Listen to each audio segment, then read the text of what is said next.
I'm thankful to be on this panelist, and I'm definitely going to share my insight on what's going on in the climate of today athlete. And thanks for having me once again. Absolutely, my pleasure. And we're looking forward to some of your insights about where the NBA is going as well. And then with that being said, we have another legend in the house who actually lives in my neighborhood, but he's escaping, or that's a virtual background, I'm not sure, but he's escaping, I think, from New York for a little bit. Mr. Billy Hunter, who is a longtime director for the NBA's Player Association, and also just contributor to the community in many important ways. So, Billy, we're going to get into your story a little bit as well, but I want to just welcome you real quick. Thank you for taking time out of your home, away from home, to join us today. Thank you for inviting me. I feel like I've been resurrected after this long hiatus of not being a public guy. So I'm glad, I'm happy to be here. Absolutely. Thank you so much. All right. So guys, I'm going to just jump right on in because we have a lot of questions that we've designed, but we also want to have it be sort of conversational as well. I believe in not always going through people's bios because they don't always give a full description. Sometimes it just doesn't serve them to show what they're actually doing and what they're actually involved in. So if you guys wouldn't mind, I'd love you just expand a little bit personally, and I'll start with you, Billy, since we just ended with you.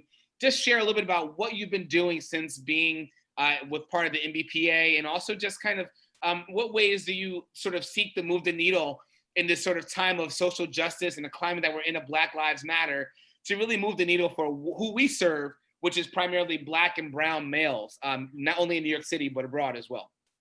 Well, you know, what I've been doing with my time since leaving the National Basketball Players Association is I've been spending a lot of time with my family, of course, and I have 3 young male grandsons. And so I spend an inordinate amount of time with them. But in addition, I've been trying to write a book. I'm trying to produce a movie. The movie is called Black Ice, and it's about the first professional ice hockey league in North America. The league functioned from about 1895 to 1915, actually about 30, 40 years before the current NHL. And many of the skills and techniques that were demonstrated on the ice in the NHL were skills and techniques that were first developed and presented by this all-Black league of 11 teams up in Canada. Oh my gosh, that's incredible. That's incredible. If I find out that ice hockey was also culturally appropriated from Black people, my mind is going to explode. Well, your mind's going to explode, brother. Oh my gosh. That is already freaking news. All right, well, that's an amazing, huge project. And would you tell me a little bit more about how that, your timeline, your ideal situation, because obviously things have been affected with the way that outside has been closed down for months? Well, you know, ironically, we've had the script prepared. It's been prepared for about a year, and we've been shopping it. And the budget's going to take about $20 million to produce the film. Matter of fact, I'm in discussions with folk right now. But that's sort of one of the things that I've done. Otherwise, I spend a lot of time with various people calling me friends from the past when I was active in politics and whatever out in Oakland, California, where I lived prior to moving to New York City, coming to work for the union. And so I'm still in touch with a lot of those folk. You know, I have relationships that went back with the Black Panthers, with Huey Newton and that group, as well as others in and around that area. And so I'm still, you know, somewhat involved. I guess my biggest concern now is making sure that we elect people who are really going to represent us because of all the prevailing issues that we're now confronted with, that we've got to be more at our game than ever before if we expect for our people to survive. Absolutely, Billy. Thank you for sharing that. And, you know, we're going to talk a little bit about in terms of electing people, and Kamala Harris, who's obviously the new VP pick for the Democratic nominee. And so we're going to actually talk about that a little bit as well. But I just want to also highlight that I'm wearing a shirt today that says to recycle Black dollars, and it's from melaninapparel.com. And so speaking of that, man, you need $20 for this movie, man. Between Carl, Royal, and myself, you know, I think we can come, like, I'll put 5,000 on it. You guys come up with the rest. Does that sound like a good deal? Yeah. Awesome, man. We'll bankroll that movie for you. So Carl, speaking on that, just in terms of what are you working on now? What's in your mind and your heart based on the times that we're in and just like your development in the Giants organization? Well, I function as a color analyst for the Giants, and I do most of their network and TV stuff. One of the challenges now, they're back, but there's limited access. So they've tiered the access to tier 1, 2, 3, and 4. Obviously, the only people that have tier 1 are the athletes and the coaches and support staff, and then tier 2 is just a little bit outside of the coaching. And then tier 3 is where I am. So the Giants have set up, and I think most NFL teams have created this simulated bubble, if you will, where there's no contact with players. All interviews are done via Zoom. They're in their own contained spaces once they leave the football field. So, the challenges there are just the way of the world. I normally travel with the team when we do our broadcast on CBS radio. That probably won't happen this year. We'll probably be broadcasting from a kitchen here in New York or New Jersey. So, but that's just the way it is. And then on the business side of my life, I run an apparel company, G3 Sports, and we have licenses with all the major sports leagues and colleges. And, I own the Starter brand and a few more. Some of our challenges here was the disruption of the basketball season as it relates to when the economy shut down and you couldn't ship product, and to now you're dealing with possibility of no college sports for the fall. So you just have to, you have to be proactive. You've got to be nimble and resourceful to make sure that you can pivot with whatever situations that happen. Nimble and resourceful. I love that. That's so important. And it's interesting because a lot of our students, we have had a lot of financial literacy sessions in our different projects. CUNY BMI is comprised of 31 different individual iterations and projects that we call them that are part of the umbrella of CUNY BMI. And so in these workshops we talk about being nimble, resourceful, and being able to pivot when things change so that you have multiple skills. You can use multiple parts of your brain and personality to actually to move the needle forward. So I want to talk to you a little bit more about that as well. For the just one more follow up on that, Carl, just thinking about the tier process of bringing back the NFL. Is there a plan in place in terms of whether fans are going to be allowed at the first game or second game, or do we know when that's going to be able to happen? Well, I think that's going to be based on state governments, and they're going to follow the science. But you look at what the positive rates are in the state of New York, the tri-state area, and I'm sure those governors are going to kind of talk about how they can reintegrate fans into the arenas, if it's even safe or not. And then there are some areas like Florida where it's probably not going to happen. And, so I think it's going to be a state by state decision and based on local governments. Yeah, absolutely. Okay. We look forward to seeing where that's going to develop. And that's exciting news for many sports fans, but also too, New York has been doing really well. Hopefully it'll stay that way. I don't think there was any COVID deaths for 3 days in a row. I believe earlier this week. That to that point, it's because, New York has collectively decided to take the responsibility to a person to say, look, let's make sure that we do this thing right.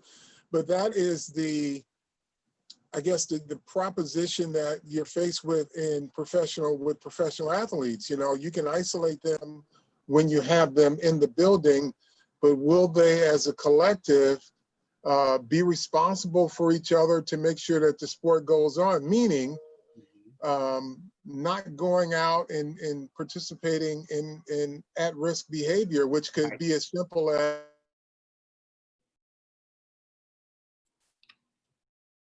Carl, we lost your audio. I think you have to unmute. We're going to ask you to unmute. There you go.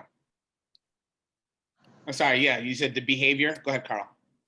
Yeah, it's the behavior of athletes, outside of the building, and they've got to be responsible for each other to make sure that the league can go on this year, because at-risk behavior is not necessarily going to nightclubs these days. It could be restaurants, it could be whatever, but they've got to make sure that they're extra careful, that their family members are extra careful, so that they can maintain, that sense of safety, so that the sport can function this year. And, if you look at New York as a society, we all took it upon ourselves to make sure that we somewhat held each other accountable, but adhered to the advice of the medical community.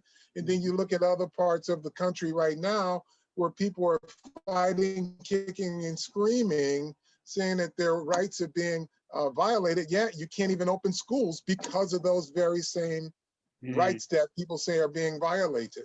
Exactly. And you bring up excellent points relating. I literally just got back from Atlanta, so I'm actually quarantined myself for the next couple of weeks or so. But just the idea of just the duplicity of having, in one way you say you care about human rights, but then you actually are violating them by not taking care of yourself and the health of yourself and the people around you by just wearing a mask, as simple as that. So thank you for bringing it up. We're going to dive into that a little bit deeper too. We're going to just do a last quick introduction for Royal Ivy. Royal, would you mind just telling us, I know there's been a lot of different challenges with the NBA now that they have the bubble back in place where players are playing for the playoff seeding. I think playoffs begin next week, I want to say. And obviously you're affected by that personally. Tell us more about what you're doing right now, how you're staying in shape, what's going on with you, and what's next for the NBA? What's next for yourself? Well, I'm actually getting a chance to be a dad right now. So I have my daughter, and I'm taking this time, and it's definitely a blessing to be able to spend time because of our hectic schedule. We don't have the time to spend with our children. So I've been working out, staying in shape. Unfortunately, the Knicks are not in the bubble, so I've been watching, these teams play in the bubble, studying a lot of film, but also informing myself. Mike Brown, who's the assistant coach of the Golden State Warriors, started up a Zoom group with African-American coaches. And we had panelists, ADs come in to talk to us about different initiatives that we can take moving forward to help move the needle and help the cause. So basically, I've been informing myself, reading up on things, and joining different groups per se. One of the groups I just joined is the 68 Project, and I'll talk a little bit about that in more detail. We have the NBA Times I Am a Voter initiative moving forward. So there's certain different initiatives that we're trying to move and we're trying to promote, not just for the NBA, for our players, because these players are on this platform and they're turning from players to activists to Black nationalists. So I applaud these guys for standing up, for standing on there too, and basically being outspoken and definitely trying to move the needle. Yeah, that's powerful. I feel like we have such a great, unique position, and I'm sure you all have been talking about this a lot with people around you, because I know I've had my share of conversations with not only us, but also white folks who want to have my opinion about what needs to happen next, right? So I kind of want to ask and pick your brains, and Royal, if you can just maybe continue. I think that the overall perception of the athlete today is that they can be visibly socially conscious and active rather than just contributing money to causes and remaining out of the spotlight, right? So many of you probably saw the Last Dance, right? And watching that, it was a kind of a theme undercurrent for me, where you could see that Jordan was clearly about his coins and he was about his legacy. But a lot of times, he wasn't doing what some players are doing today, which is saying, I have this platform, let me use it to create social goods. What is your opinion about the responsibility of the professional athlete today to be a leader, a thought leader, and a vocal leader in moving forward the needle for Black Lives Matter and for bringing social justice and equity to the places where we historically have not had it? So Royal first and then Carl. I would say it's 50-50 because every athlete, they're not an activist. They don't want to be on the front line, and it's to each his own. I mean, for the guys in the NBA, they're definitely outright. For Drew Holiday, he gave up $5 million of his hard-earned salary to fund Black-led profits and programs, institutions for higher learning in the city of New Orleans and LA. Chris Paul, D Wade, Carmelo Anthony, they created this social change fund in the efforts to invest for organizations that support people of color. You know, Taj Gibson is out here. He's a player, one of my players for the Knicks. He's out here leading peaceful protests in Brooklyn, and he's feeding the housing communities in Brooklyn. LeBron James, he's the focal point, he started his initiative More Than for a Vote, and his goal is basically to have more professional sports teams commit to converting arenas and stadiums and facilities for large-scale voting centers, and the efforts to allow social distancing and voting during the time of voting. So there are a lot of athletes that are definitely standing and moving the needle, and then there's some guys that they don't want to be looked at as role models.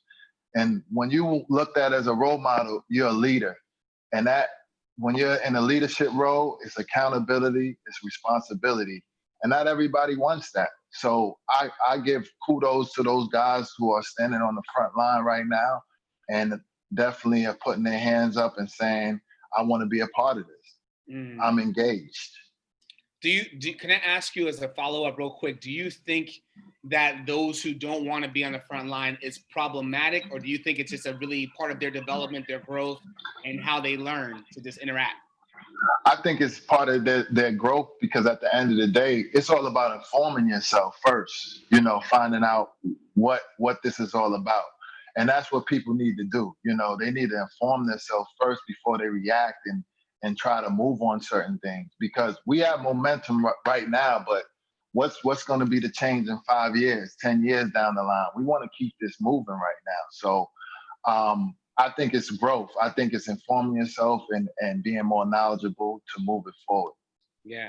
So Carl, to that point, you know, sometimes I forget, I'm 43 years old, and I forget sometimes that these athletes are 20 years old, right? 25 years old. And we're asking them to be the vocal leaders and focal points of their communities at a time. And some of them, as Royal said, don't want to do that or may not know how to do that. So Carl, what do you think their role is today? And how do you even, in terms of your own mentorship, I'm sure players look up to you and talk to you all the time. How do you kind of play a role in their lives? Well, I think this is what we are experiencing right now is a new revolution. I think these young men are thought leaders for our future as a race, as a society, as a culture. I think, you know, it's a little different, but it's all the same. We're all a product of our environments and our experiences that we've shared as African-American men growing up. I don't think, you know, most athletes, and it may be a little different now because we have kids of athletes in sports now, but we were first generation millionaires, right? There was not a lot of guidance. I think this group has a lot more guidance. I think there's, as Royal said, information is power. I think, you know, instead of jumping out the window and being, you know, at the front of the line, sometimes you've got to educate yourself. Sometimes you've got to understand the situation so that you can see where you fit in. There's a role for everybody in a movement. Not everybody is built to be in the front line. There's support that you can give. There are things you can do in your community quietly or across the nation quietly, while others are advocating for that same purpose. So I have no problem with folks that don't rush to the front line. I like smart people. I like cerebral people as much as I like those who are very vocal, smart, and out front. But, you know, today's athlete, they have forced the issue in terms of how their organizations, how their fan base has to view them. They're no longer in a space where they're saying it's unacceptable. You know, Billy worked in the NBA. I played in the NFL around that same time. Certain behaviors they weren't encouraged, they weren't discouraged, but they weren't, look, you were not expected to have issues outside of, you know, the things that directly impacted how you played. So if you were one of those players that stepped out, you were looked at as, oh, he's uncoachable, or he's a bad influence on the locker room. Now that's no longer acceptable, because you are a product of your environment. You're a product of what you grew up, and fans have to accept you for who you are. Obviously, you know, there are some parameters of professionalism that you have to comport yourself, but there's nothing wrong with saying, hey, Mr. Owner, you guys are making a lot of money off of us. Hey, shoe company, you're selling a lot of shoes because of me. Hey, TV networks, you're doing a lot of promoting because of me. Now you guys are gonna have to pay attention to some of the causes that are impacting our lives, because I'm not gonna just smile for the camera because you said, hey, you're our next star. No, I worked at this, but you're gonna have to figure out how to acknowledge some of the things that go on in my community, because that's important to me. That's awesome. I mean, I can listen to you talk all day about that. I feel like, you know, a lot of the young people who are educating themselves, that's a great place to be in. But as you mentioned, now that we have the sort of the permission or the empowerment to actually speak up and know that our voice is going to make the needle move in some important ways, this is an opportunity that we have. It's a window that I think we have to take advantage of. Carl, just a quick follow-up to that. The impact of that speaking up, the impact of having that platform does mean that even though you might not get ousted anymore or get ridiculed or isolated for being a vocal person or be considered uncoachable anymore, that's not a thing anymore, you still might lose advertising dollars, right? So what is your position in terms of, like, do you think companies are now being more open to, like, having players be so socially active and not afraid anymore of losing? It's in their best interest. Yeah. No, it's in corporate America's best interest too. I mean, if their demographic is Royal Ivy and his fan base, then you better be able to speak a language that consumer understands. So I don't think there's any risk in that.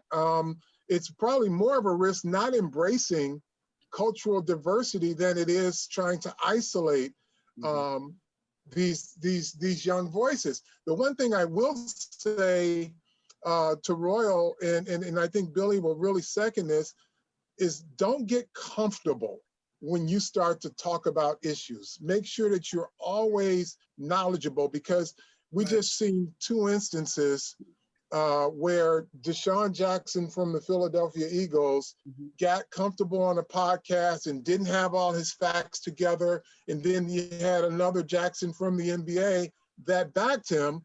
And all of a sudden, everybody's got a backpedal. That does more to you to ruin the movement than it does to help it. So stay alert, because people will get you in these comfortable situations, and don't be afraid to say, no, I don't know that. I don't know that to be true.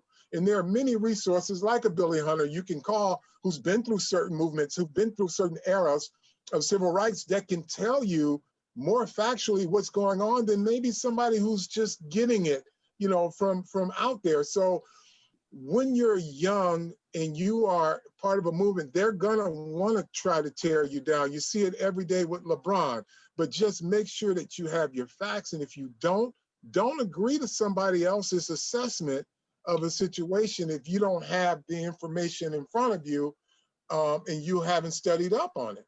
Yeah, that's real. That's so real. You know, Billy, to Carl's point, having the information and making sure you're presenting the right thing really does make a real powerful, impactful statement to actually making sure that people are on the same page in the conversation that we're all having right now in the country, because sometimes it can look as divisive if you have two people saying, something that's off color and not and disrespectful to Jewish people or a whole other group of people, and then everyone else, and then they say Black Lives Matter at the end of it, and everyone thinks that the two issues are conflated, but it's actually two different messages, right?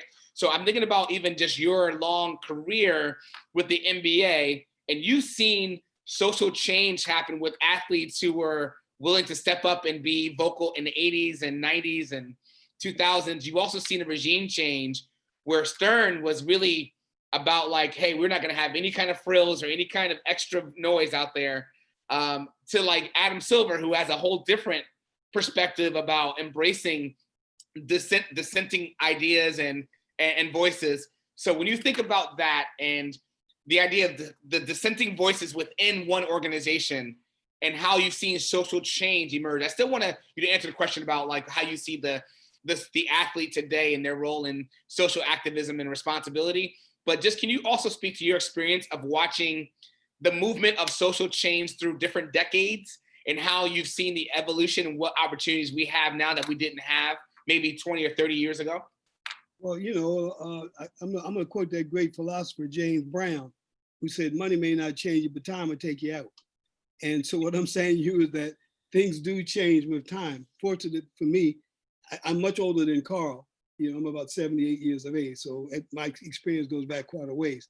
But I can remember growing up as a young boy and being enamored with people like Jack Johnson, the fighter, and Willie Mays and Jackie Robinson and folk who like that, who were breaking into professional sports. But when I look back over time, I also remember the occasion when Jim Brown, Bill Russell, and Marvin Gaye pulled together a group of professional athletes to back Muhammad Ali when Ali was under fire for refusing to go into the military. And they were pretty strident. And then I remember the likes of John Carlos and Tommy Smith and what they did at the '64 Olympics when they put up the Black Fist.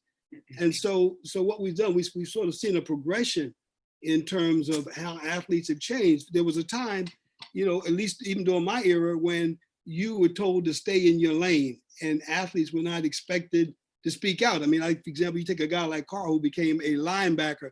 I guess when I was in college, they didn't permit or allow Black ball players to play linebacker. I remember the first linebackers that I recall was a guy that I grew up with and went to high school with, who was Dave Robinson, who went to Penn State and ended up playing for the Green Bay Packers. In high school, Dave was a tight end and went at Penn State, and then he became a linebacker, but was always considered to be kind of off limits because it was supposedly these were thinking positions that Blacks weren't supposed to be able to administer. But in fact they didn't. So what we've now seen is, I just think with time, there's just so much more information out there. And I think also that society has promoted so many lies, and that even younger Caucasian males are coming to the understanding, females, that much of what the country is based upon is a bunch of lies, and that the contribution that our people have made has been pretty significant. And so as a consequence, I think this has kind of stirred guys. And then with the advent of all of the, I guess, the police brutality cases, and I think the George Floyd case, we just took it over the top. You really didn't see Eric Garner, it wasn't as vivid and dramatic with Eric Garner as it was with George Floyd. But once they put the knee on George Floyd's neck and the guy is sitting there kind of nonchalant and the man is struggling for his life, then all of a sudden everybody's eyes open up, and it's sort of like, well, we can't deny anymore that these things are happening in this country, that is systematic racism, which is running rampant. And so consequently, I think that is even stirred, because if you're a Black male, there's got to be someone that they may be no more than 2 or 3 degrees removed, who've had encounters with the police, who've had difficulties otherwise. And, I had nephews who spent time in state penitentiaries. And so consequently, it makes it sensitize you to a whole lot. And you also realize that I don't care how much money, at least up until now, that you earn, you're still going to be a Black man in America, and you may try to run away or get away from it. And sometimes, because athletes are so special, they be given special privilege. But the reality is that life, sooner or later, you come to a realization that you're part of the group.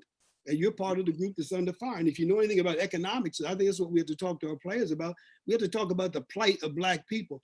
And because of their positions, they're in a position to leverage all kinds of force and power, as Carl has indicated, because it's all about the Benjamin, stupid. It ain't about nothing else. You know, when Martin Luther King and all them, when the civil rights movement, they knew that they couldn't appeal to morality and sensitivity and all that. They said, we got to hurt the man. We got to hold back that money.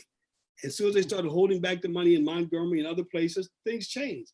And so that's where we are. But we just come full circle now because the athletes are a lot more sophisticated.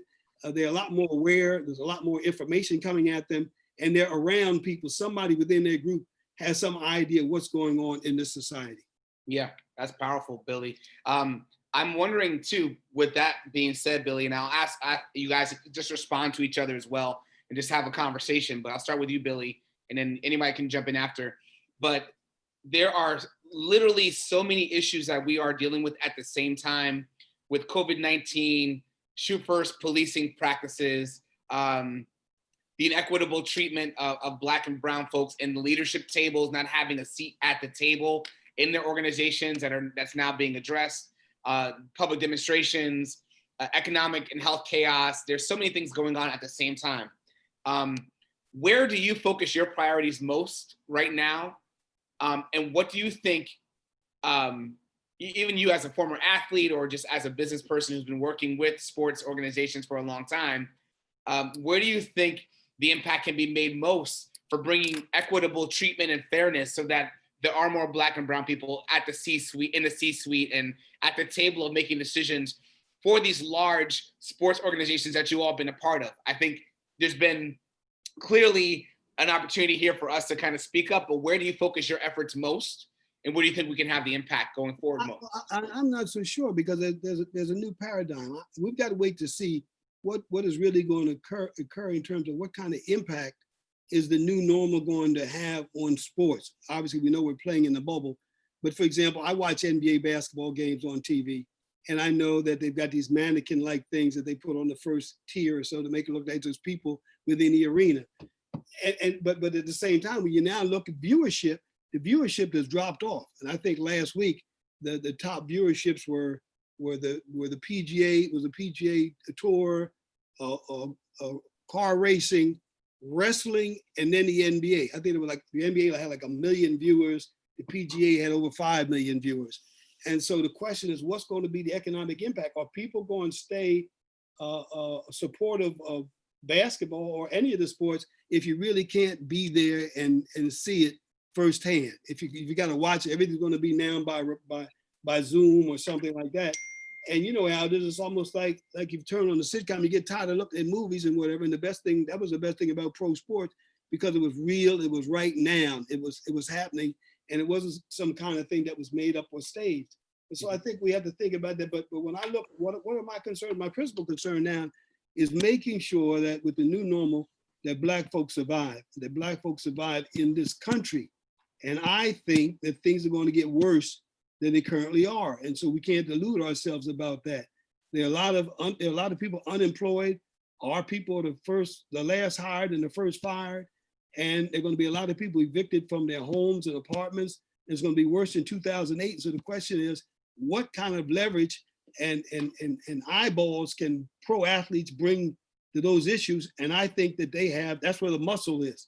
That's where the muscle, they may not be the guys that we put out front to make the speeches, but they can galvanize the people. They can draw the people. They can bring us all together, Black, brown, green, yellow, etc. And so I think that becomes the role that they play. We don't expect them to get out there and make the speeches and have the programs together. We got to draw on people like yourselves and others for that. But we kind of use them in the way that we best thing possible. And I think that's been demonstrated because of the likes of LeBron and Chris Paul, all these other guys who are stepping up. Well, the crazy thing about it, and maybe Royal, you can speak to this as well, but if anyone's been watching the NBA, the games have been incredible. Like, the games have been so good. There's been a couple players that have been breakout players. Michael Porter Jr. has been having a breakout coming out party, even though I've been watching him for a while. I know he's been really good for a minute. Damian Lillard is just playing out of his mind. I mean, there's so much happening, but then you watch the game, it feels like it's just a glorified pickup game, right? Mm-hmm. And the commentators don't have the reactions that they normally have with the fans, so that you're not hearing the energy that you're accustomed to hearing. So I'm just even wondering, like, you know, Royale, if you think the NBA will come back as powerfully as it's been, where do you think it's going to go, and where does athletes' role in terms of focusing on what issues during that transition? Well, I want to give kudos to the NBA for getting it up and rolling, you know, having a bubble. But like you said, just watching it, it reminds me of Summer League. It's not really engaging to people to really watch it. And what's going to happen in the next year coming forth, they're talking about having 4 different bubbles. So I don't know what that's going to look like for people. But it comes down to economics, like Billy said. You know, with the salary cap, it's going to drop. Certain things are going to happen. So it's about survival, you know. And I think, you know, as a Black man, it's about survival for me, because I feel like an endangered species. And why I say that is because, you know, an endangered species is supposed to be protected by the government. We're not protected by the government. The government, they don't want anything to do with us. You know, the Constitution is not made for us. The laws are not made for us. Policing, let's not even get into policing. Policing was made for slaves, to hunt the slave down. So, like, it's an oxymoron, because I say that because they're supposed to be taking care of us, but they're hunting us and we're hunting each other. And the only way we come together is collaborate, opportunity for each other in the community, cooperative economics, certain things, keeping that money flowing in the community. But we can't, the only way we save ourselves is us. We can't worry about these corporations and these guys funding us. We gotta take back the communities. And that's where I come and play, because I've been doing stuff in my community and I haven't been getting aid from anybody, any congressman, any assemblyman. I've been working on my clinic for 12 years. It's called the Royal Ivy's Defending Your Dream. And I've been coming out of my pocket because my community, I love my community, you know, and I want to see people relish in my community and do well. They don't have to be professional athletes, but they have to be proud products of their environment, like Mr. Banks said. So, like, it's all about survival mode right now. That's what I think. We're in survival mode right now because we don't know what tomorrow brings. We don't know what tomorrow looks like. Yeah. Royal, what is that? Can you say that one more time? Defending Your Dream, is that what it's called? Yes, it's called Defending Your Dream. And I came up with that. My parents helped me come up with that concept. You know, I had a dream to play in the NBA. I was defensive minded, but you have to defend your dream every day. Every day you walk out your house, every day you wake up, you have to defend your dream and stand up for your dream and aspire and dream. We got to tell these young folks, we got to dream, you know. We're living in different times, but you always have to dream. And that was the concept I had in my head. So I do a free clinic every summer in my neighborhood, IS 192, for about 100 to 150 kids. And I've been doing it for over a decade. So it's little things like that in the community, I think, that we need to just keep on building on. You know, LL Cool J has his skill clinic in Queens too. But it starts in our homes and with our parenting and it spreads to the community. And if we don't take back our community, we have no shot at all. Absolutely. That's powerful. Thank you so much. I see you. I just looked on your Facebook page and saw you had the OKC jersey on there back when you were there. That's really dope. But yeah, that's amazing. Worth following. And so remember, Defending Your Dream, look it up at Defending Your Dream. Please, if you're watching on live, please check that out. So thanks for what you're doing, Royal. Appreciate that very much. Carl, I'd love to hear your response to that too. Just kind of like what issues are most pressing that you're focusing on, or that you think that even the young athlete needs to focus on in a time like this. Probably have to unmute yourself. There you go. So I really think it comes down to humanity right now. When Billy talked about he fears things will get worse, and when Royale talked about not necessarily expecting the help in his mission, I think at a certain point we have to be able to hold our own communities accountable. Royale said we're hunting ourselves, and in certain communities we are. We've got to be able to uplift each other, but also we cannot stop putting the focus on the things that have oppressed a community or communities of color. We cannot, because narratives, when we're in a situation now, and I don't want to go too far into the politics of this, but you see certain narratives that are now being floated out about suburban America and things of that nature, that will put the most wealthiest Black man in peril, you know, when they don't think they belong in certain communities. But, you know, with change always happens when something drastic is brought to the forefront, right? So we were witnessing Colin Kaepernick being vilified for bringing attention to the same thing that we all witnessed on national TV. And he was the guy who first said, these things are happening, and people are saying, nah, you're un-American. Nah, you're not doing this. And because of the economics, at that point, the NFL decided he wasn't worth the risk, right? He wasn't worth it. But yet every time he took a knee, they put the camera on him that gave people a chance to take pot shots at him. Yep. You fast forward to 2020, when you see a man being strangled the same way that Colin Kaepernick said it. Now, all of a sudden, economically, it makes sense to be on the side of justice, right? And because you rip the Band-Aid off and you see exactly what this man is talking about, you can no longer hide behind he was being un-American. He had a point, right? So I say that to say, what do I see? Where do we need to go? We need to continue to bring these things into the focus of those who never wanted to really be allies.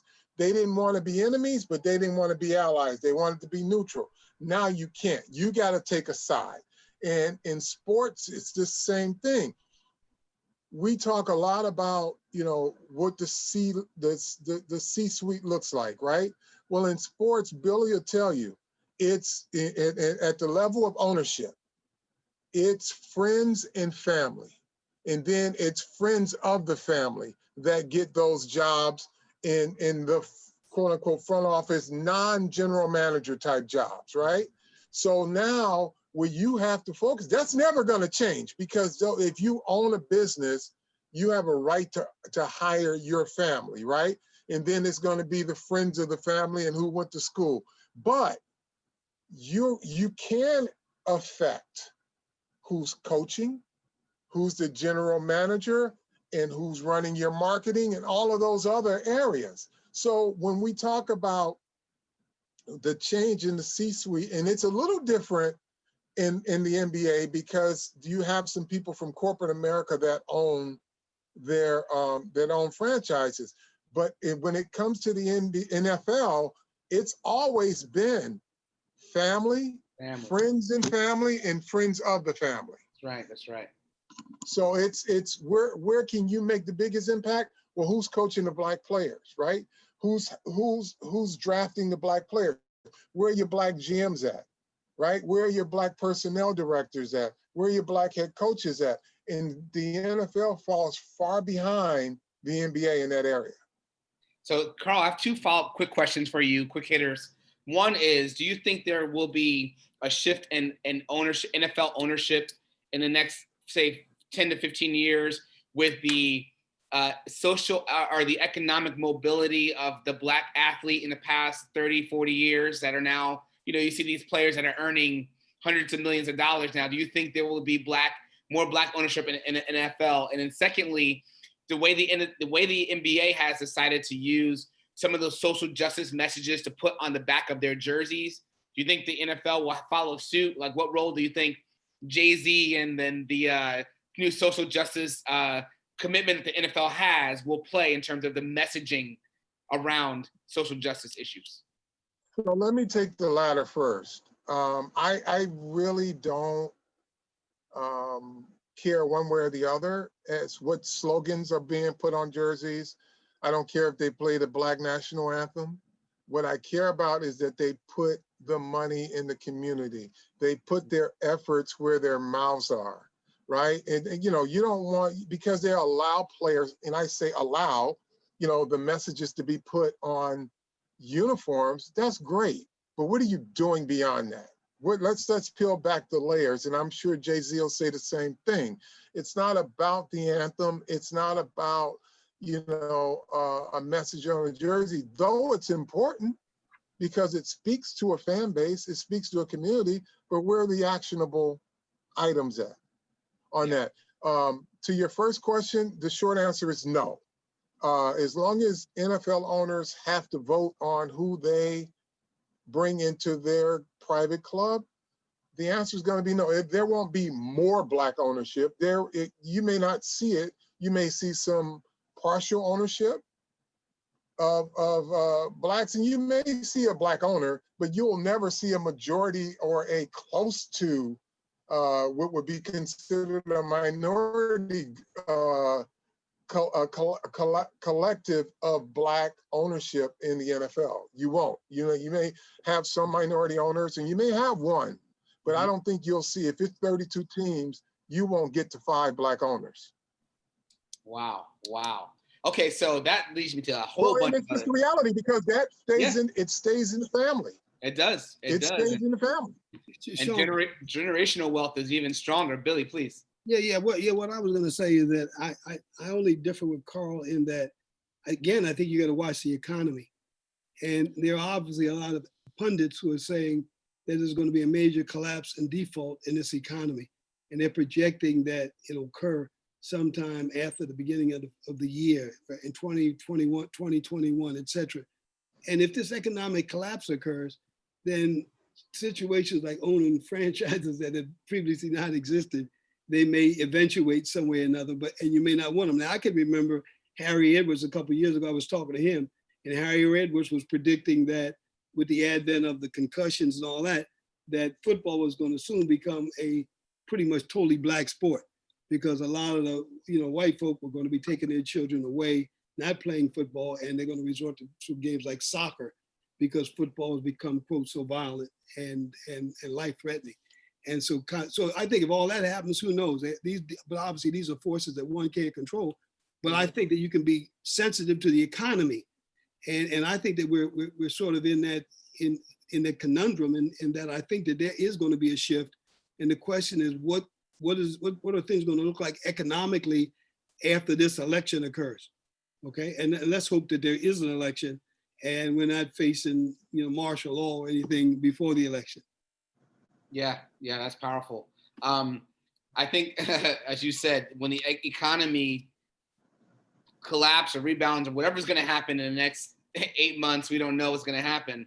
That's going to really dictate to us what's going to happen, what we should do, not us dictating to the economy. And so with that being said, Carl, you brought up a really excellent point that I want to actually kind of highlight too. There's 2 more topics in the next 30. We have 33 minutes or so left.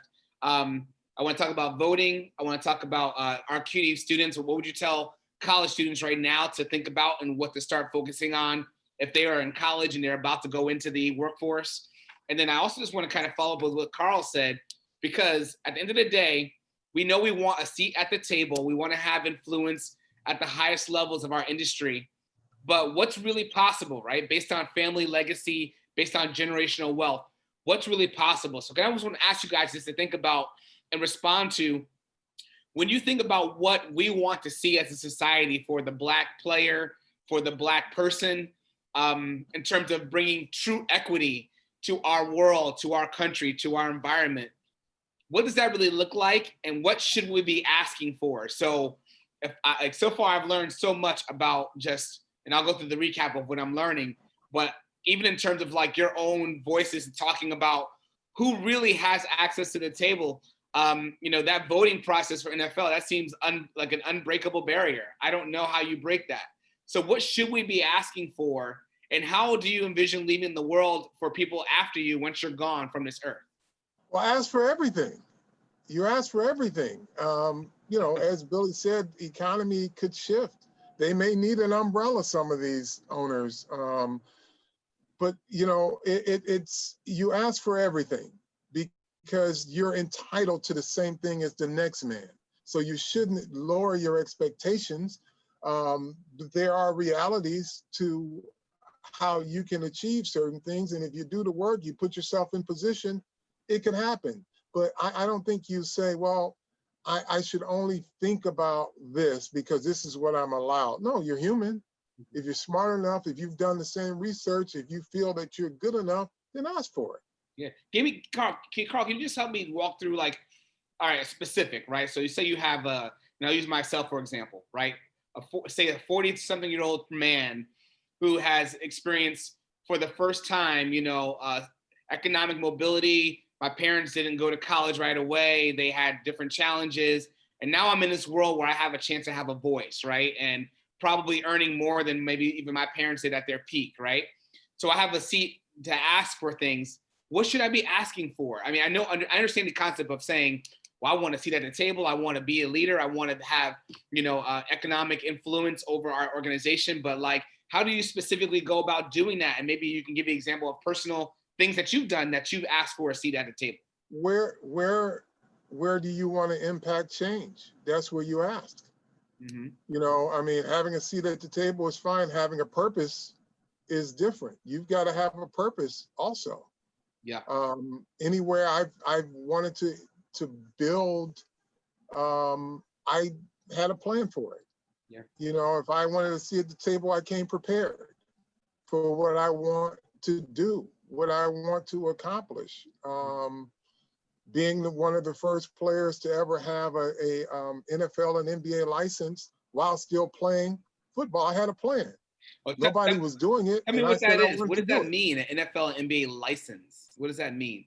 To manufacture apparel. So what you see on a Nike jersey, when you see Nike on a jersey, you see my brand, you see Starter on product in the marketplace. It's been there for 30 years. Wow. I did it my second year in the league because nobody was doing leather coats at the time. And I developed it, I understood the market, and I got into the business. And it's grown since then. But you know, if you're a person who has a certain skill set and you want a seat at the table, or if you have a certain curiosity about things and you need a seat at the table because you think your voice is important, then come to the table with a purpose. You know, just saying I'm here, you just become the token face. Yes. You know, what are you here for? Because that's what your community is going to be asking. At some point, they're going to look up and say, well, Sean's on that board. Yeah. Well, Sean, here's what we need. And you're saying, well, I'm not here for that. Well, what are you here for? Yeah. You know, if you're going to be there, have a purpose.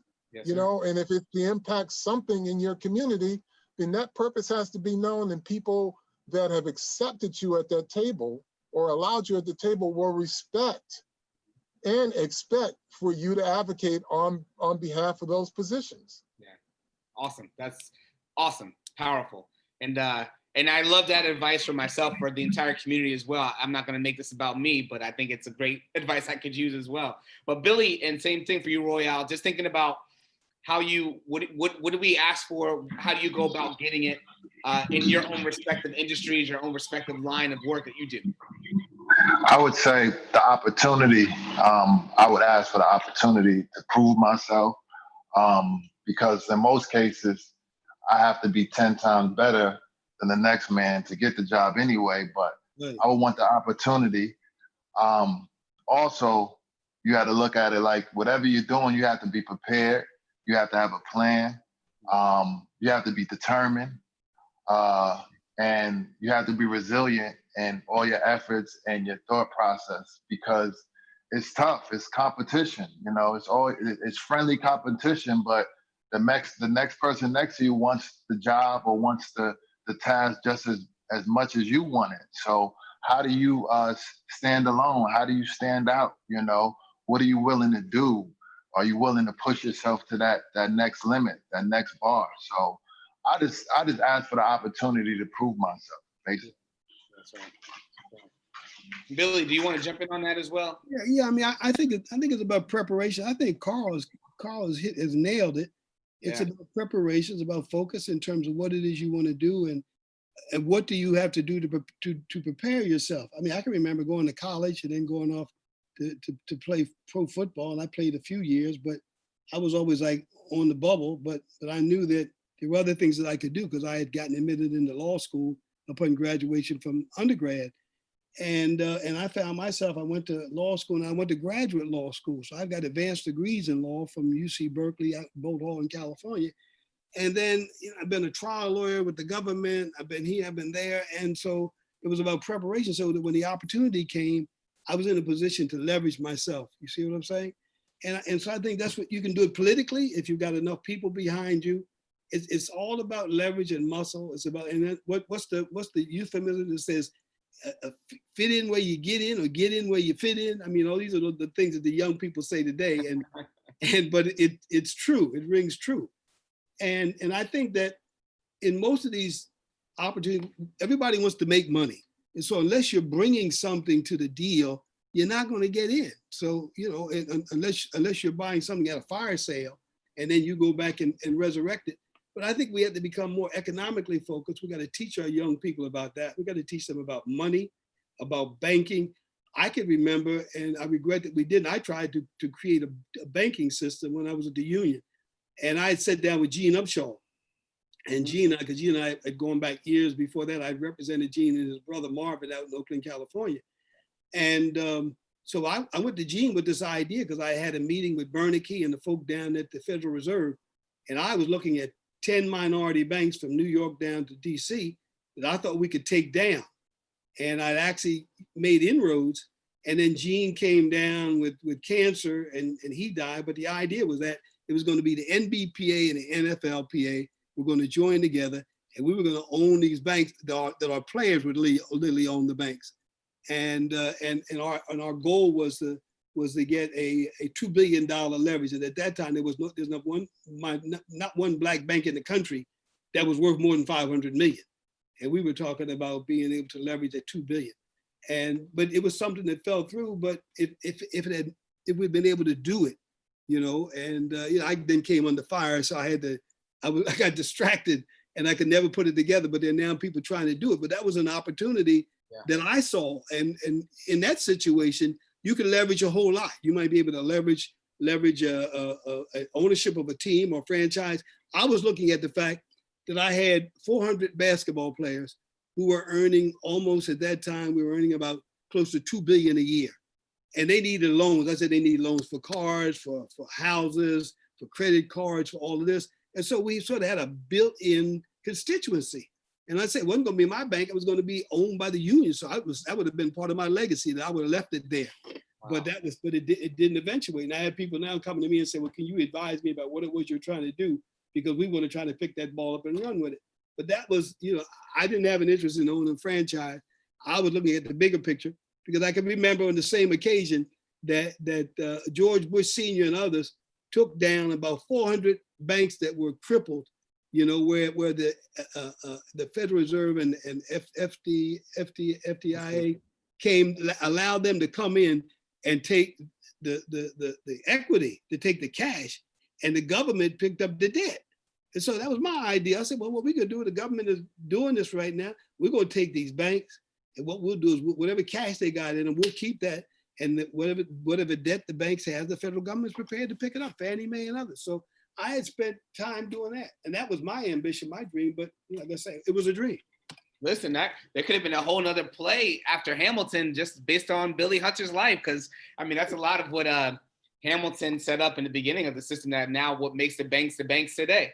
Well, what I realized that when I became the head of the union was that I had a hammer that I didn't have before. I had 400 basketball players, of which 90% of them were African Americans, and wow. they would listen to what I was telling them. And so I was trying to take them in a different direction, saying, look, here's what you got to begin to think about. You got to think about. You talked about wealth. I saw recently some statistic where it said the average black family has only about $200 cash.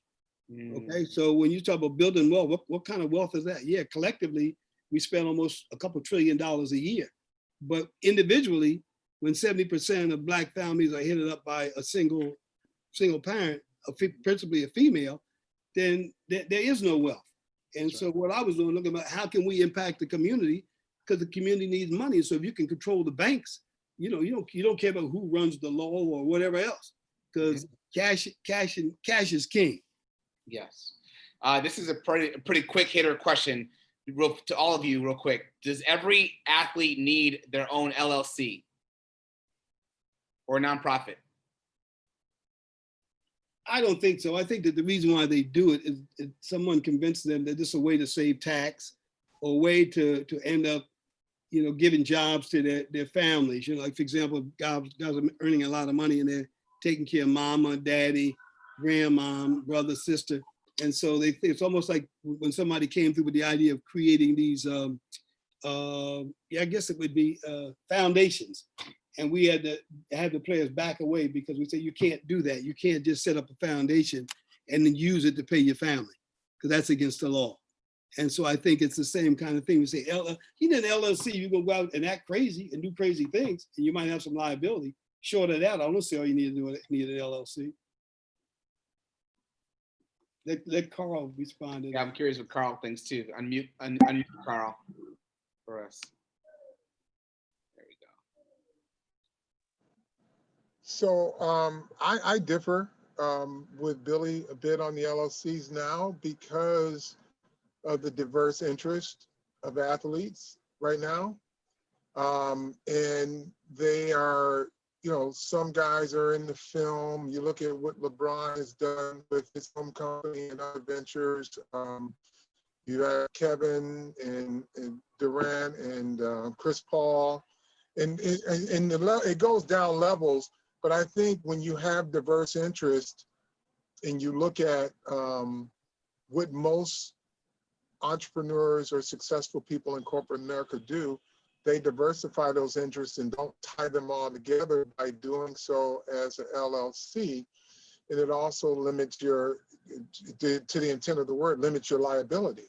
So you don't want to be tied personally, if you're a $40 million athlete, into something that goes bad and you have exposure to your personal wealth. So I think LLCs are important. I think I would advise every athlete to incorporate, trademark their names and any other name that they nickname or whatever, because you saw with Kawhi Leonard, he had to nickname the Claw, but he couldn't get it back from Nike.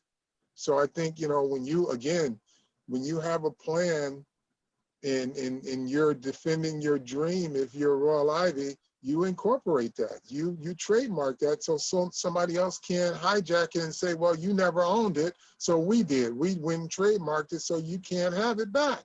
And then you end up leasing your own name from somebody, or making, 30 cents on a dollar, because that was what you can negotiate for somebody that took your slogan or your phrase. So I'm a big proponent of LLCs and trademarks. If you have some diverse interests, you may want to protect that. I changed my position. I adopt Carl's position. It don't take me long. Well, Billy, it's been interesting. I agree with Carl. Let me recant what I said. But Billy, what I heard you say, which I thought was really good, is that don't use it to create foundations to do something illegal. That's my takeaway from what you said, that I think is really wise, because I do hear about that all the time with athletes. What about you, Royal? I mean, obviously you already have a business. Well, yeah, and it took me a while to learn about the business of setting up a nonprofit. You have to have a board. Like, it's certain things you have to fill out all this paperwork. But I wouldn't not tell an athlete not to start up a nonprofit or LLC, and definitely trademark your name. I just started up my own LLC, and at the end of the day, like, I had to inform myself, what do I need to know about this and how to start it up? A lot of these guys are not informed. They have no leadership on how to get these things started. So we need to educate these players on how to formulate an LLC and how to go about it. talking to your CPA about certain things, and so they can move it forward. That's very important, I think. Yeah. So would you mind sharing the name of your LLC and what it's designed to do? My LLC is named BTK, and it's behind my bow ties. I'm starting up a bow tie line, so it's called Bow Tie Culture BTK. Like that. LLC. Yeah. Dope, I'm very man. fashionable coach, so yeah, we're talking about keeping the money in our hands. Let's keep the money in our hands. Let's Absolutely. be innovative. Congratulations, man. Congratulations. Thank you. All right, so I'm gonna take a couple of the audience crowd questions, and for the next 16 minutes or so, I'll go through a couple of them. Feel free to answer. If you don't have an answer, that's okay too. We can, not everyone has to answer every question. But one is about just the importance of voting and the time that we're in right now. Obviously, Kamala Harris has been selected as the VP nominee for the next Democratic, push towards presidency with Joe Biden. And that's an important moment for us in Black culture. She went to a HBCU. She's an AKA. She's been very much evolved in her own positioning as first a prosecutor and for the district attorney for the state of California. But then obviously over the time period that she's been doing that work, she went from being sort of really, they say, tough on crime to like understanding now some of the social and environmental factors that contribute to crime, and has been working more to really advocate for fairness and sentencing and the way that we are prosecuting Black and brown folks, given the economic environments and the social environments that we're in. So she's got a lot of great perspective, but not everybody loves her politics. Not everybody loves. Can you all just talk about your feeling about this moment that we're in with her being a vice president nominee? She wasn't the first ever Black woman as a vice president nominee. I think there was someone from a progressive party back in like the 50s and 60s. But she's for the top two Democratic or top two political parties that obviously we hear about today that are most represented, Democrat and Republican. She certainly is the first to be in that position. So what do you feel about that? What's our role in voting? What's our role for the next stage? And what would you encourage, especially for the young people that are watching this conversation happen right now? Their role is to get their community involved based on the idea that even many parts of the country, there's a lot of voter suppression where there's not even enough places to actually go and to vote physically. But now it's an all important time more than ever before that we actually have our voices represented. What do you say now? Well, Sean, I think for any young person out there, an old person, I think it's great that we have an African-American and a female on the ticket, but that ticket is the big ticket. You want to vote the small ticket too. When we talk about being products of our environment, you talk about the sentencing guidelines and things of that nature, then you need to invest your energies into finding out who your judges are, who your sheriffs are, any official that's electable in your community. Those are the people you need to start looking at. You can talk big ticket, and that's going to be important. Yes. For bigger picture, but how do you impact change on a local level? Is when you look at the down ballot, you look at all the people in your community that are electable or that are running for election, and you start to look at their issues. You start to go to some town halls and things of that nature. When these people are speaking, you want to invest your energies in finding out what their positions are on things like housing, on things like criminal justice, and what a sheriff will allow his police force to do. These are all things that are important. Commissioners, even judges, you got to invest your energy into finding out on a local level what those people are about, because we know what the big ticket is, and we're going to vote that, and you'll vote your interest there, but your real interest impacts your daily life. And that's where the local elections are important, in my opinion. That's awesome. Super important. Thank you for saying that. have seen some of the results of recent elections where, you know, positions for congressmen, judges have been decided by literally tens of votes, not even hundreds of votes, Right. tens of votes.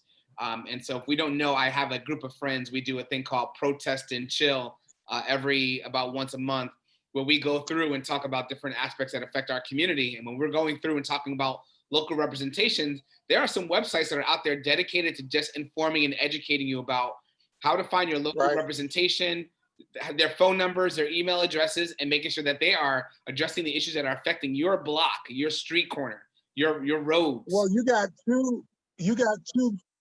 two great examples right now. You have one who was a former school teacher who has just defeated Ingo.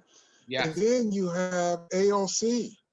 You know, both are invested in local interests in communities, and they ran on that and they connected with the community, and that's why they were able to be in office. Absolutely, absolutely. Beautiful. Love that. Love that. Anybody else want to respond to that in terms of just like, what is our responsibility and our voice? What can we do for this round of elections, not just obviously the big ticket items, but also just locally as well? You know, obviously this is a big moment for us. And Billy, I wonder if you even just thought to yourself, if you'd ever see her or someone like her be elected or be nominated in a lifetime.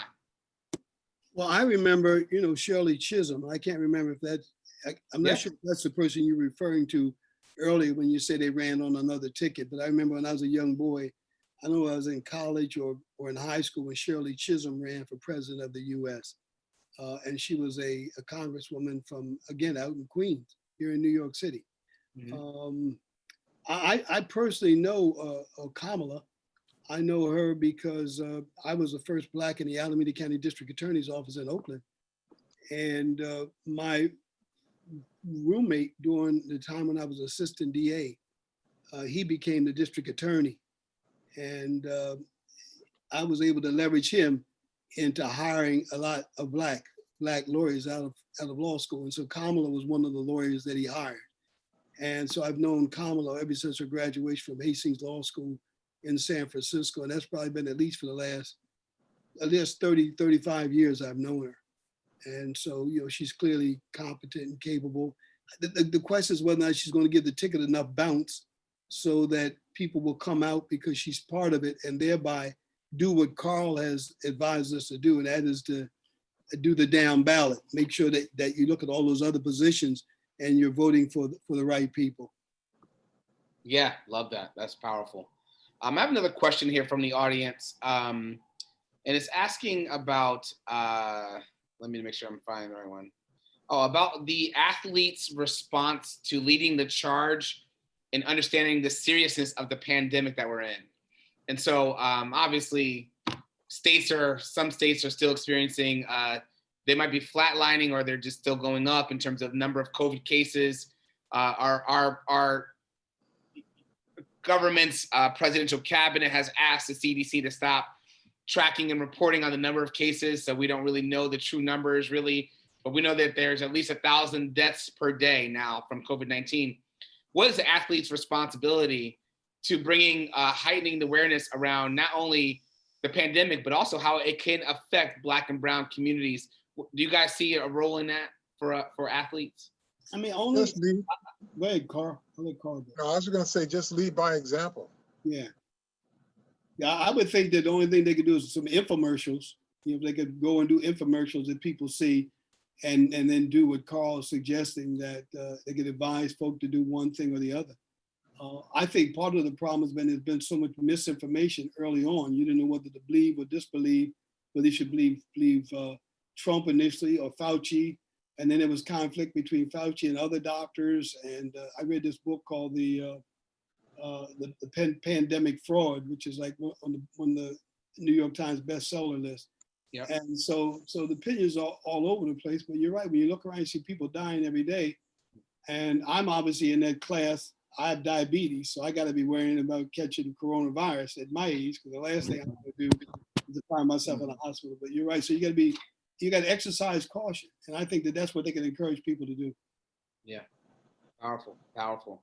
Another question, Scott Leach on from YouTube asks, how are white players' reactions that you've experienced to understanding racism in the world today?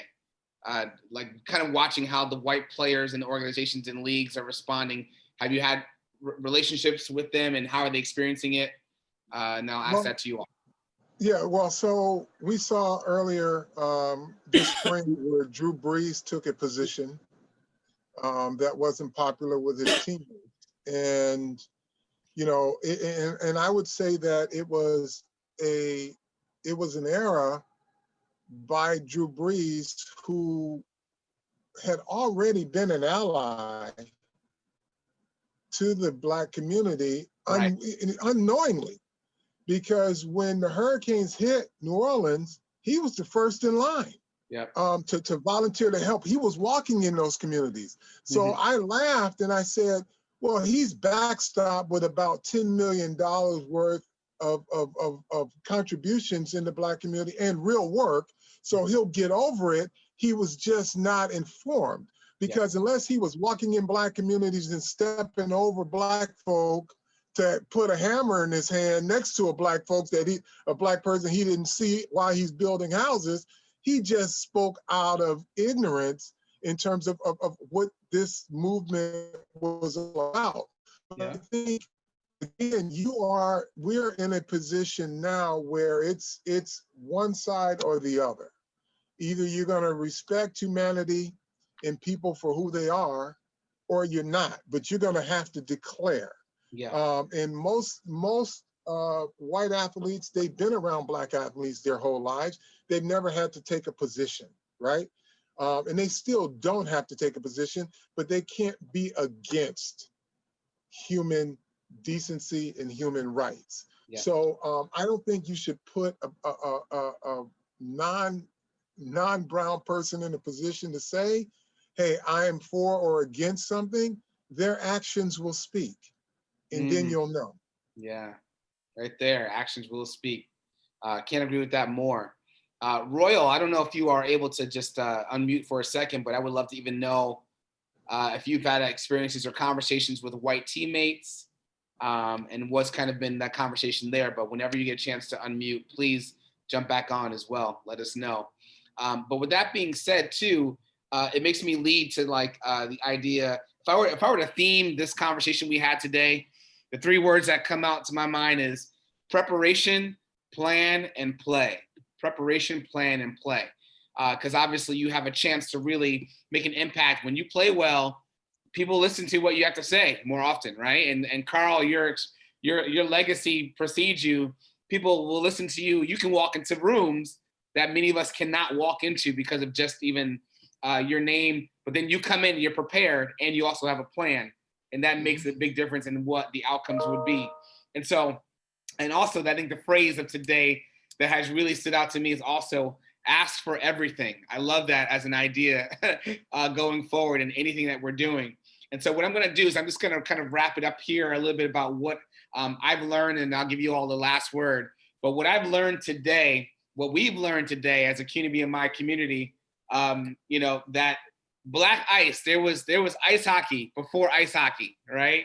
Black ice, Black players who had started a league from 1895 to 1915, amazing. We learned that the NBA is planning on having 4 bubbles going into next year to see how that would work.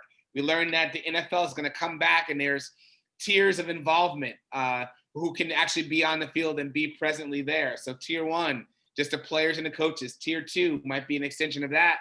Tier 3, commentators, other personnel. And so the Giants haven't yet decided what we're gonna do in terms of having fans there.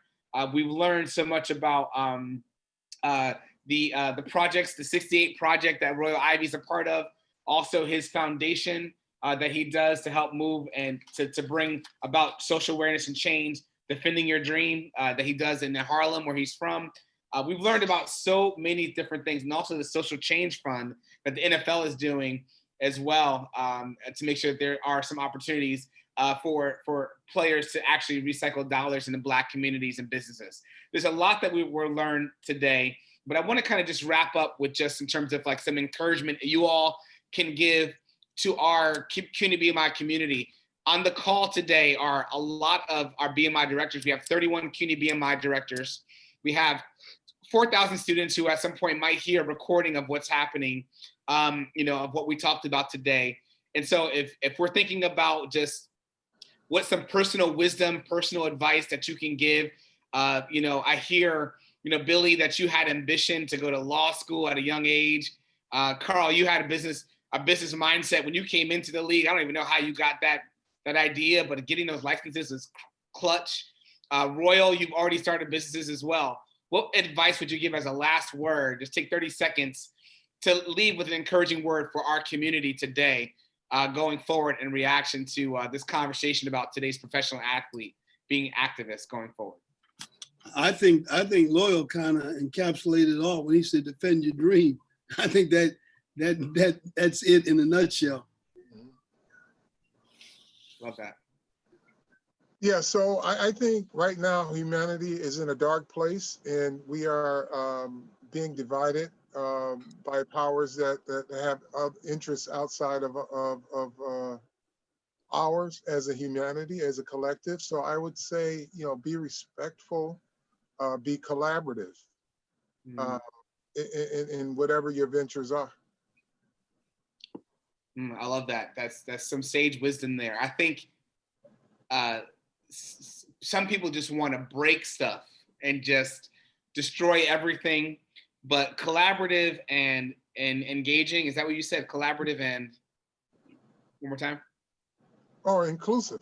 Inclusive. You gotta be respectful and be collaborative towards humanity.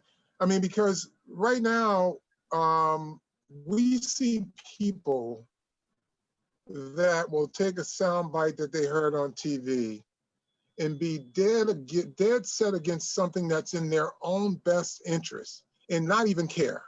And if we can be influenced that way, we're in a bad place. We are in a very bad place. And like I said, we've got to collaborate with people, and we've got to be accepting of humanity and respectful of humanity.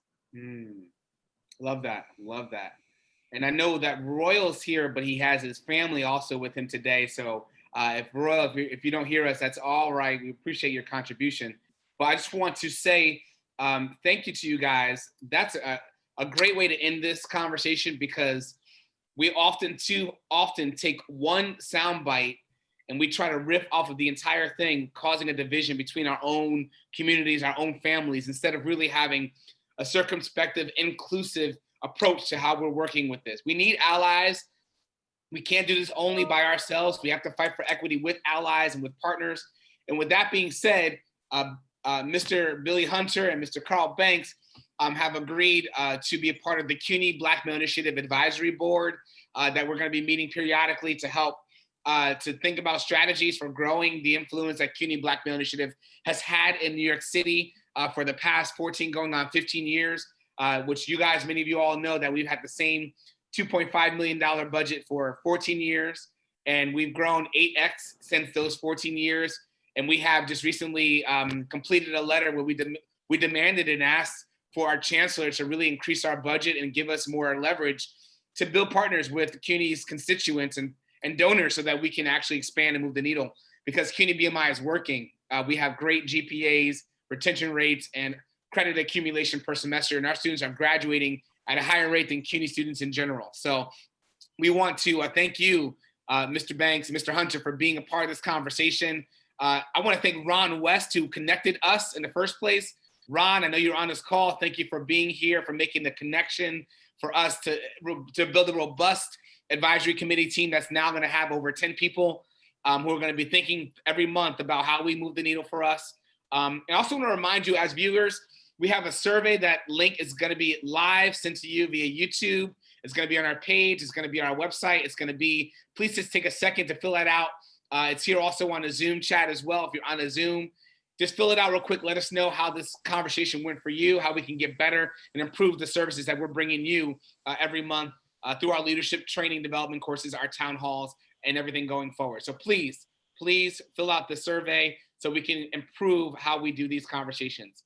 So thank you very much, gentlemen, for being a part of this conversation. And hopefully we'll see you all in about a month in our next advisory board meeting. And Royal, thank you as well. Appreciate your time today. And we'll see you all next time. For those who are watching, thank you for watching another CUNY BMI Town Hall. We're going to be talking about mental health next month. And we look forward to having some amazing speakers there as we get ready for our BMI conference in about a month or two. Thank you, gentlemen. Have a great day. We'll talk to you soon, all right? Yeah. Thanks, Carl. Thanks, Billy. All right, thanks, Royal.